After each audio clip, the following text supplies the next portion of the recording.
Hello everyone, welcome back to my channel. आज हमारा heart anatomy and physiology का part 2 है। इससे पहले हमने जो पहले लेक्चर था उसके अंदर हमने हार्ट की एक्सटर्नल फीचर्स और इंट्रोडक्शन पढ़ा था, वो लेयर्स पढ़ी थी। अगर आपने वो वीडियो अभी तक नहीं देखी तो पहले आप उस वीडियो को वॉच करें और इसके बाद हम इसको स्टार्ट करते हैं। तो आज हमारा टॉपिक है चैम्बर्स ऑफ द हार्ट के हमारे हार्ट जो है इसके अंदर हमारे पास मेनली कितने चैम्बर्स होते हैं? 4। 2 हमारे पास एट्रिया होते हैं जिनको अपर चैम्बर कहते हैं और 2 हमारे पास वेंट्रिकल होते हैं जिनको हम लोअर कहते हैं। इसको हम इस तरह से समझेंगे। हमारे पास हार्ट के अंदर कितने चैम्बर हैं? 4। 2 हमारे पास अपर है और 2 हमारे पास लोअर है। ये हमारे पास हो गए अपर और ये हमारे पास हो गए हैं लोअर। अपर जो है इसके अंदर हमारे पास आ जाता है, ये हमारे पास आ जाती है राइट साइड और ये हमारे पास है लेफ्ट साइड हार्ट की। राइट साइड जो है इधर हमारे पास जो अपर चैम्बर होते हैं वो हमारे पास होते हैं एट्रियम, ठीक है, और जो लोअर चैम्बर होते हैं वो हमारे पास होते हैं वेंट्रिकल। और ये चूंकि राइट साइड है तो ये हो गया राइट एट्रियम और राइट वेंट्रिकल, और ये लेफ्ट साइड है तो ये हो गया लेफ्ट एट्रियम और लेफ्ट वेंट्रिकल। तो एट्रिया जो है इसके अंदर क्या होता है, ये हमारे पास क्या है, रिसीविंग रूम है। रिसीविंग रूम का मतलब ये है कि यहाँ पर जितना भी डीऑक्सीजनेटेड ब्लड होगा हमारी बॉडी से वो हमारे पास कहाँ एंटर होगा, वो हमारे पास एंटर होगा एट्रियम में। हमारे पास ये हार्ट है, इसकी डायग्राम है। इसके अंदर ये वाली साइड जो है ये राइट है और ये लेफ्ट। जो राइट साइड अपर है वो मैंने बताया था कि वो एट्रियम होते हैं और लोअर चैम्बर जो होते हैं वो हमारे पास वेंट्रिकल होते हैं। जो हमारे पास एट्रिया है, एट्रिया एक ये एट्रियम हो गया और एक एट्रियम ये हो गया। ये कौन से रूम है? ये वो रूम है जो कि रिसीविंग रूम है, जहाँ क्या होगा, बॉडी से ब्लड जो होगा वो हार्ट के अंदर जो एंटर होगा वो किसके थ्रू एंटर होता है, वो एट्रियम के थ्रू। अब एट्रियम में 2 एट्रियम आ जाते हैं, एक राइट एट्रियम आ जाता है और एक लेफ्ट एट्रियम। जो हमारे पास राइट एट्रियम होता है ये हमारे पास रिसीव करता है डीऑक्सीजनेटेड ब्लड को, और लेफ्ट एट्रियम जो है ये हमारे पास रिसीव करेगा ऑक्सीजनेटेड ब्लड को। कहाँ से? लंग्स से। और ये हमारे पास रिसीव करता है डिफरेंट बॉडी पार्ट्स से, ठीक है। इसके बाद हमारे पास आ जाता है वेंट्रिकल। वेंट्रिकल्स जो होते हैं ये पंपिंग रूम है। पंपिंग रूम का मतलब ये है कि ये अब ब्लड को क्या करेंगे, हार्ट से दूर की पंप कर देंगे और क्या करेंगे, वो ब्लड जो होगा वो हार्ट से निकल के बॉडी की तरफ मूव कर देगा। तो ये क्या करेंगे, ब्लड को पुश आउट करेंगे, ठीक है। तो वेंट्रिकल में भी हमारे पास 2 वेंट्रिकल आ जाते हैं, एक हमारे पास राइट वेंट्रिकल है और एक हमारे पास लेफ्ट। जो राइट वेंट्रिकल होता है वो हमारे पास क्या करता है, वो हमारे पास डीऑक्सीजनेटेड ब्लड को पुश आउट करता है। किसकी तरफ करता है? लंग्स की तरफ, ताकि उसके अंदर ऑक्सीजन ऐड हो सके। और उसके बाद क्या होता है कि जो लेफ्ट वेंट्रिकल होता है इसके अंदर ऑक्सीजनेटेड ब्लड होता है और ये पुश आउट करता है ऑक्सीजनेटेड ब्लड को किसकी तरफ? बॉडी की तरफ, ताकि ये ऑक्सीजनेटेड ब्लड जो है बॉडी के अंदर जा सके।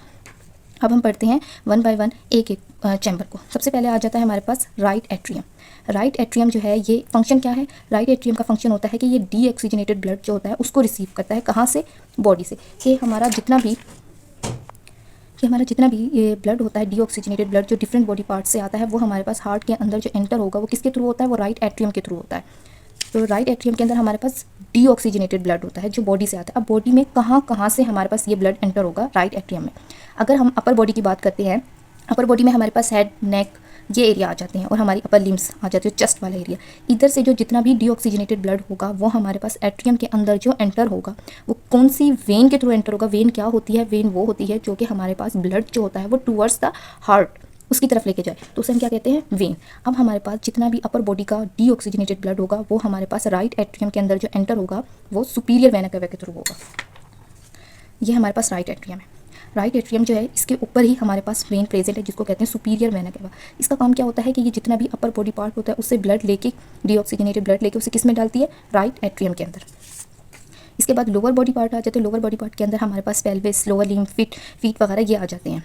तो हमारे पास जो जितना भी लोअर बॉडी से डीऑक्सीजनेटेड ब्लड है और वो राइट एट्रियम के अंदर जो जाएगा वो जाएगा इंफीरियर वेना केवा के थ्रू। सुपीरियर है मतलब अपर बॉडी पार्ट से लेगी, इंफीरियर है मतलब इंफीरियर जितना भी इंफीरियर रीजन है वहाँ से डीऑक्सीजनेटेड ब्लड लेगी। तो इंफीरियर वेना केवा क्या है?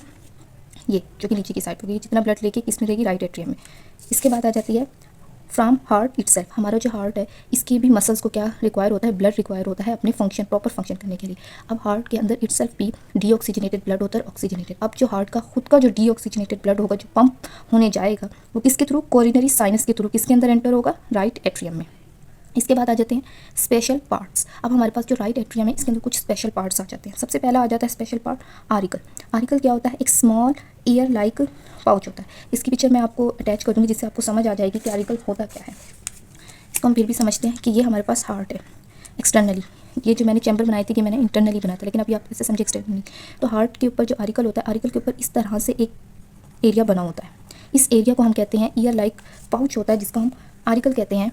इसको हम यहाँ से समझते हैं। ये जो है एरिया, ये small pouch like year like projection जो है ये, इसको हम क्या बोलेंगे? आरिकल। आरिकल का फंक्शन आ जाता है। आरिकल का जो फंक्शन होता है ये हमारे पास एट्रिया जो होती हैं कि हमारे पास जो एट्रियम होते हैं उसके ऊपर हमारे पे एक स्पॉन ईयर लाइक प्रोजेक्शन होता है, उसको हम कहते हैं आरिकल। इसका काम यही होता है कि ये एट्रियम जो होती है उसके अंदर जो ब्लड होता है उसकी कैपेसिटी को इंक्रीज़ कर देती है विदाउट प्रेशर, कि उसकी वॉल्स पे प्रेशर लगे बगैर एट्रिया के अंदर ये कैपेसिटी कर देती है कि वो एक्स्ट्रा ब्लड को होल्ड कर सके। इसके अलावा ये ब्लड फ्लो को रेगुलेट भी कराती है एट्रियम के अंदर, ताकि रेगुलेट रहे ब्लड फ्लो इजीली। और इसके बाद क्या हो, ब्लड जो है वो एट्रिया से वेंट्रिकल में जा सके। इसके बाद आ जाती है फोसा ओवेलिस। अब फोसा ओवेलिस को हम किस तरह से समझेंगे, इससे पहले हम कुछ चीज़ें समझ लेते हैं।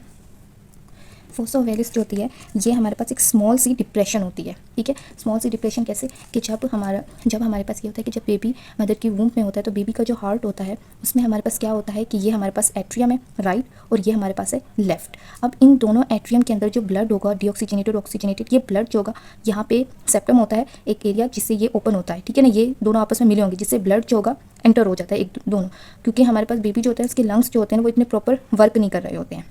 तो इस एरिया को जो हम बोलते हैं जब मतलब बेबी की बर्थ नहीं हुई होती और वो वूम के अंदर होता है तो उसको बोलते हैं फोरामेन ओवेल, जो क्या कराता है कि ये हमारे पास ब्लड को फ्लो करा रहा होता है कि ब्लड जो होगा वो डायरेक्टली राइट एट्रियम से किसके अंदर चला जाता है, लेफ्ट एट्रियम में, क्योंकि बेबी के जो लंग्स हैं वो प्रॉपर वर्क नहीं कर रहे होते तो ब्लड जो होता है लंग्स को क्या कर देता है, स्किप कर देता है। लेकिन जब बेबी की बर्थ हो जाती है तो बर्थ के वक्त क्या होता है, यहाँ पे जो ये होल होता है ये बंद हो जाता है और ये होल बंद होकर वहाँ पे एक ये समझे कि वहाँ पे एक डेंट या मार्क सा शो होता है, जैसे एक बर्थ मार्क होता है। इसी तरह सा दोनों राइट एट्रियम और लेफ्ट एट्रियम के दरमियान जो एक होल है वो बंद हो गया और उसकी जगह एक निशान सा पड़ गया। इस निशान को हम क्या बोलेंगे, इस निशान को बोलते हैं फोसा ओवेलिस।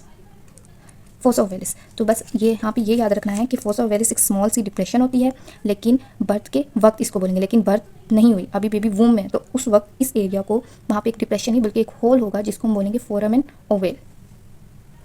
अब हमारे पास आ जाता है राइट वेंट्रिकल, कि आप ब्लड जो होगा वो राइट एट्रियम से कहाँ से एंटर होता है, पुश हो जाता है राइट वेंट्रिकल के अंदर, जो कि एट्रियम से क्या होगी, नीचे ही प्रेजेंट होगी। इसका फंक्शन क्या होता है, ये फंक्शन ये होता है कि ये पंप करता है ब्लड को लंग्स की तरफ, किसके लिए, ताकि ब्लड के अंदर ऑक्सीजन ऐड हो सके, कार्बन डाइऑक्साइड रिमूव हो सके और ब्लड ऑक्सीजनेटेड हो सके, ठीक है। इसके अलावा हमारे पास जो राइट वेंट्रिकल जो होता है ये हमारे पास most of the interior surface of the heart, interior surface जो आगे से हमें हार्ट नजर आता है इसकी हम सरफेस को इंटीरियर सरफेस बोलते हैं, तो उसकी मोस्ट ऑफ द सरफेस जो होती है वो राइट वेंट्रिकल बना रहा होता है। इसके अलावा इसके कुछ इंटरनल फीचर्स आ जाते हैं जिसमें आ जाती है, सबसे पहले आ जाता है ट्रेबिकुलाई कॉर्निया।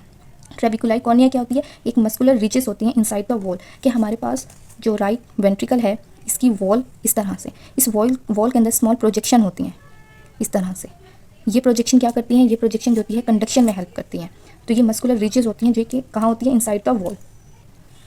ट्रेबिकुलाई कॉर्निया, इसका मैंने यही बताया था कि मस्कुलर रिचेस होती हैं जैसे कि हमारे पास कोम्ब होती हैं, उसके जो टेंटिकल्स होते हैं उसकी तरह होती हैं, जिसकी वजह से वेंट्रिकल जो होती है उसकी इनसाइड की जो सरफेस होती है वो क्या होती है, इसकी वजह से रफ होती है। और इसका काम क्या होता है, ये कंडक्शन में हेल्प करता है, उनके मसल्स जो होते हैं वो अच्छे से कॉन्ट्रैक्ट हो जाते हैं, जिसकी वजह से हमारे पास ब्लड जो होगा वो आगे की तरफ मूव करता है। और इसके अलावा ये हमारे पास सक्शन में को भी प्रिवेंट करती है, मतलब कि हमारे पास वेल्व्स जो होते हैं जो दो एट्रिया और वेंट्रिकल के बीच में इनके अंदर जो प्रॉब्लम हो सकती है उसको भी रोकने में हेल्प करते हैं। इसके बाद आ जाती है मॉडरेट बैंड। मॉडरेट बैंड क्या होती हैं, ये हमारे पास इसमें मॉडरेट बैंड सिर्फ हमारे पास राइट वेंट्रिकल के अंदर पाए जाते हैं, ठीक है, सिर्फ। और ये मस्कुलर बैंड होते हैं जो कि हमारे पास वेंट्रिकल की वॉल के साथ कनेक्ट होते हैं। इनका फंक्शन क्या होता है, इनका फंक्शन भी हमारे पास सेम एज यही कि कंडक्शन में हेल्प करते हैं, मतलब वेंट्रिकल्स को कंट्रैक्ट होने में हेल्प करते हैं, जिसकी वजह से ब्लड जो होता है वो अच्छे से लंग्स की तरफ जा सके। इसके अलावा आ जाते हैं पेपिलरी मसल एंड कॉर्डिया टेंडिना। ये क्या होती हैं, ये मसल्स होते हैं और ये क्या करते हैं, कॉर्डिया पेपिलरी मसल जो होता है ये कौन शेप मसल होता है, ये भी हमारे पास क्या होता है, इनसाइड द वेंट्रिकल प्रेजेंट होगा। और कॉर्डिया टेंडिना एक स्ट्रिंग लाइक टेंडन होता है, ठीक है। इसका काम क्या होता है, ये हमारे पास जो एवी वॉल्स हैं जो कि हमारे पास राइट एट्रियम और राइट वेंट्रिकल के बीच में है, जो कि वॉल्स को जो है वॉल जो होते हैं, ब्लड जब एक बार वेंट्रिकल में आ जाता है तो वो दोबारा एट्रियम में नहीं जाता, तो उन वेल्स को मतलब प्रोटेक्ट करते हैं कि वहाँ पे वेल्व जो है वो फ्लिपिंग बैक ना हो जाए, कि मतलब वो वेल्व्स जो है खुल ना जाए और सारा ब्लड राइट वेंट्रिकल से दोबारा राइट एट्रियम में ना चला जाए। तो उसे रोकने के लिए हमारे पास ये दो इंपॉर्टेंट काम करते हैं। इसके बाद हमारे पास आ जाती है लेफ्ट एट्रियम।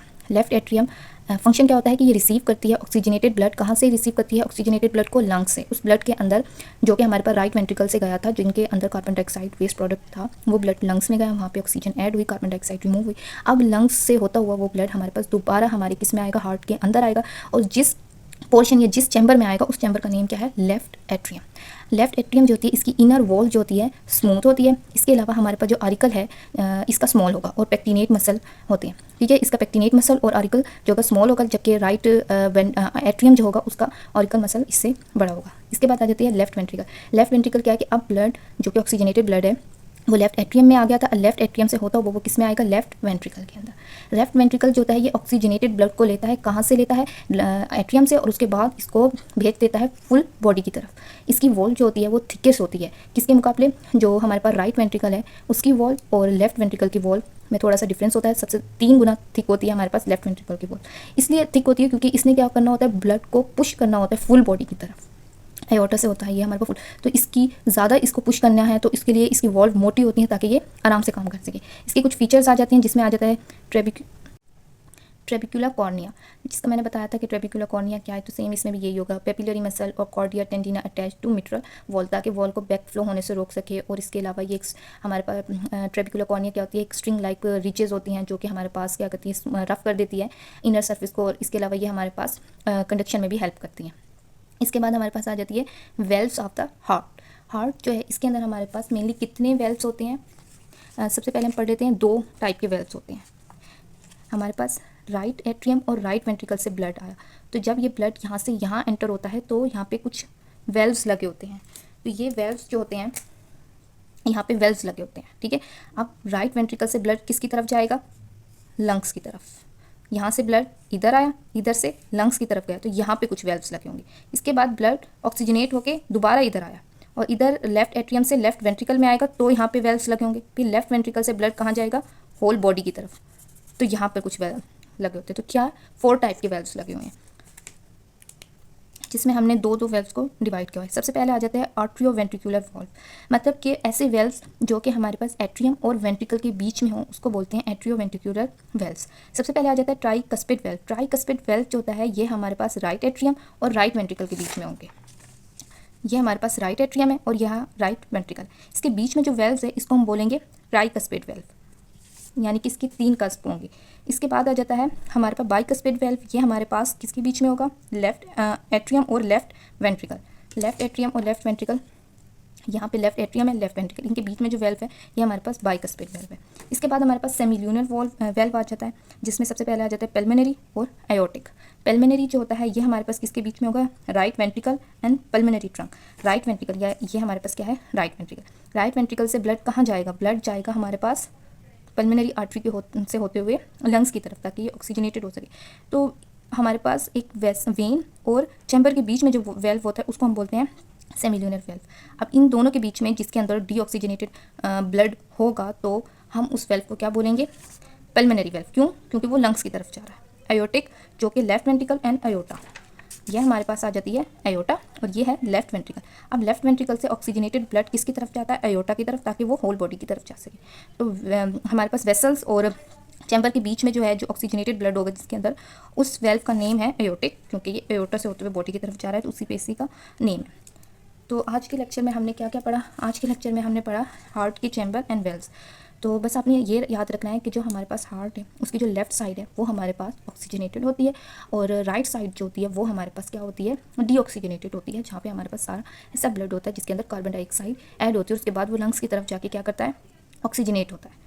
तो आज का ये लेक्चर हम यहाँ पर एंड करते हैं। अगर आपको वीडियो पसंद आई हो तो मेरे चैनल को लाइक शेयर एंड सब्सक्राइब करें। अगर कोई पार्ट आपको समझ नहीं आया तो आप मुझे कमेंट भी कर सकते हैं। मिलते हैं नेक्स्ट वीडियो में, टेक केयर।